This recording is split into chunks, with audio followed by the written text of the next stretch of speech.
What went into Diaz and kind of where he is in terms of his readiness? Maybe obviously not this round, but potentially going forward. How is he feeling? I think we're optimistic moving forward for next round, but yesterday worked out. I was able to move around enough to where there was a conversation to say, okay, can he go or can he not? But once we, talked with medical and even spoke with Elias, he was pretty honest, disappointed, but honest, and said, listen, I don't know if I can really go and trust it. And we know we're at a point where he is with what he's dealing with, that he could really, be lost for the rest of the year. So, but we're also at a point where if he got some rest, there's optimism. He could be okay moving forward. So that's the route we took. What went into the decision then to carry 3 catchers, and how could that allow you to maneuver potentially within games? Yeah, so, listen, obviously AJ, had the final call on it, and we spoke a lot about it and took a lot of opinions about it, and, landed where we did with 3 catchers. It impacted Wagner, the left-handed bat. There's a lot of different ways this thing could go, but, we really primarily look at Freddie being the guy. Freddie's taken good at bats and played well. So that's part of that. Maldi obviously is, experienced guy that is a very defensive-oriented guy that can, come in and take care of it if we need to. And then Campy can do it as well. But Campy's more of a bat if we need something at some point. A few more for Mike. Go to Jesse on the left side. Mike, if you wouldn't mind just kind of reflecting on Nick Pavetta's season. Obviously came in, had a career year, first year with the organization. Yeah, fantastic year for Nick. Really excited for him, and definitely has earned this opportunity to be our number 1 guy to start off this playoffs. And he's come in. I've said this, but the fit was clear for us, AJ, Ruben, myself, even before he signed on what was going to be a 30 to 40 minute, Zoom call, kind of exploratory free agent conversation, turned into an hour and a half that AJ and Ruben and myself got done with. And like, wow, this is a great fit. And clearly Nick felt the same way and signed, and it really has been seamless the day he's first stepped into our spring training complex in Peoria, and just worked really well with our other starting pitchers. That group's connected, him and Joe and Michael and Darvish and Dylan and Vasquez. That whole group has just clicked, and he's clicked with Ruben in the pitching department, and he's just been a great fit, and he's pitched well all year, and I'm glad he's been with us, because I wouldn't have wanted to imagine this year without him. Dennis, straight back to the right side. Hey Mike, I know you saw it on the other side in 2020, but what was it like last October seeing Tatis, he was still dealing with that stress reaction, really elevate his game in the playoffs, and what are you expecting from him along those lines? Yeah, I mean, I saw it last year too in 2024. He was pretty good and dominated. So on the other side in 2020, in the playoffs and the wild card series, he's a dynamic force. He just is, and he's the kind of guy that appreciates this moment. We got a lot of guys that, as the lights get brighter, they shine more. So he's definitely the head of that class, and here we go, and excited to watch him go play. Steve on the left side.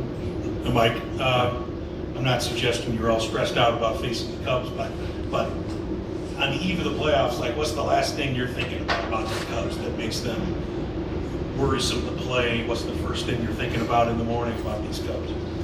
Yeah, I think we're in awareness. I mean, listen, they're in big picture, they're a good team. They're well managed. They're talented. They clearly have improved their bullpens as we saw them in April. They've got really good position players that can compete in a lot of different ways. But Boyd, the starter's very very good pitcher. They got a nice ball club, so it's really nothing specific. There are specifics to things that we are aware of and how we're going to compete and think about managing the game. There's not one thing that goes, oh my gosh, but let's worry about that in particular. I don't know if I'd tell you if there was anyway. But it's more the total. You know, they got a nice team. We got to respect a lot of what they do, and but we got to take care of what we can take care of. Go to Jeff, all the way in the back on the right. Diaz has caught all of the better starts. What's the challenge with getting Fermin in there, and maybe what's the preparation been like for him to kind of take over? I don't think it's a huge challenge. I mean, it's, you know, as even speaking to Nick prior to yesterday, you know, listen, he's got a good working relationship with Diaz, but, you know, Nick also said, you know, look, I have thrown to other people before in my career. Freddie's, you know, called a lot of guys. I don't think it's going to be a real challenge to, you know, Nick can think and do for himself. Freddie understands the lineup, and I think they'll work really well together. Back to AJ in the front. Like, what went into the 14 position players and 12 pitchers, and the fact that you're carrying 5 starters and have guys that can cover length through that, and also Bradley getting that spot, what helped you right now? Yeah, you know, multiple things. Diaz impacted a little bit, taking a couple extra catchers. It was on the table prior. I know we talked about it even at the end of the regular season. You know, short series has something to do with it. You know, we trust all of our pitchers. We got 12 guys. Hard for, you know, it was hard with Yuki because Yuki's really been a big part of what we've done the last several years.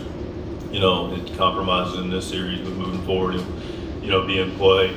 So, you know, it was just a combination of the trust of the short series, the 12 guys we have, and the moving parts with the position players. Pedro. Mike, in terms of being prepared for Game 2, how much is it an advantage having seats already locked in, being prepared that he knows he's going to get that start? Yeah, I mean, you know, listen, we're pretty straightforward, and once we know something, we're going to announce it. And you know, it was, as we talked through it, you know, we came to an internal decision that it was going to be Dylan. Part of that equation was to let Dylan make sure he's getting his work in and getting his size and getting prepped, you know, physically and mentally for that day, and leading up to it. So, you know, once we decided that, we announced it, and here we ride. Any last ones for Mike? Little Russell here on the right to finish up. Hey Mike, the matchup between managers is something that gets highlighted in the postseason. You've managed against Craig Counsell a long time in the NL Central. What makes Craig kind of unique as a manager, and something that maybe you're expecting over the next couple of days from him? You know, listen, he's you know, almost any manager at this level is going to be on top of it. Craig clearly has done it a while. Have experience with him going back to Milwaukee last couple of years over here.